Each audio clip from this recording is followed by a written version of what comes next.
अभी एक दिन मैं एक हसीद फकीर जुसिया के बारे में पढ़ रही थी। वह सबसे खूबसूरत हसीद फकीरों में से एक है। वह पहाड़ियों में जा रहा था और उसने कई पक्षियों को देखा जिन्हें एक आदमी ने पिंजरे में पकड़ लिया था। जुसिया ने पिंजरा खोला क्योंकि पक्षी उड़ने के लिए ही होते हैं, और सभी पक्षी उड़ गए। और मुख्य आदमी दौड़ता हुआ अपने घर से बाहर आया और उसने कहा, तुमने क्या किया है? और जुसिया ने कहा, पक्षी उड़ने के लिए ही बने हैं। देखो वे पंख पर कितने सुंदर लग रहे हैं। लेकिन उस आदमी ने अन्यथा सोचा। उसने जूसिया को खूब पीटा।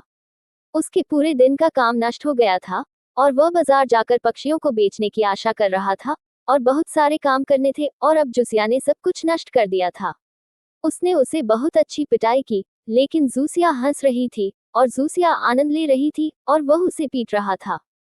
फिर उसने सोचा कि यह आदमी जरूर पागल होगा, और जूसिया चलने लगी। जब उस आदमी ने काम पूरा कर लिया तो जूसिया ने पूछा, क्या तुमने ये कर लिया है, या तुम थोड़ा और करना चाहोगे? क्या आपका काम समाप्त हो गया? क्योंकि अब मुझे जाना होगा। वह आदमी जवाब नहीं दे सका। क्या जवाब दूं? यह आदमी बिल्कुल पागल था।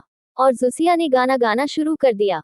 वह बहुत खुश था कि पक्षी आकाश में उड़ रहे थे, और खुश था कि उसे पीटा गया था और फिर भी उसे कोई नुकसान नहीं हुआ।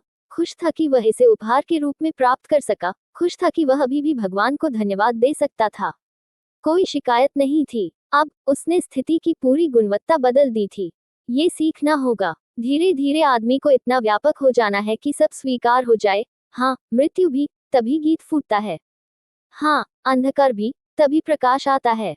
जिस क्षण आपने रात को पूरी तरह से स्वीकार कर लिया है और सुबह की कोई तलाश या लालसा नहीं है, सुबह आ गई है।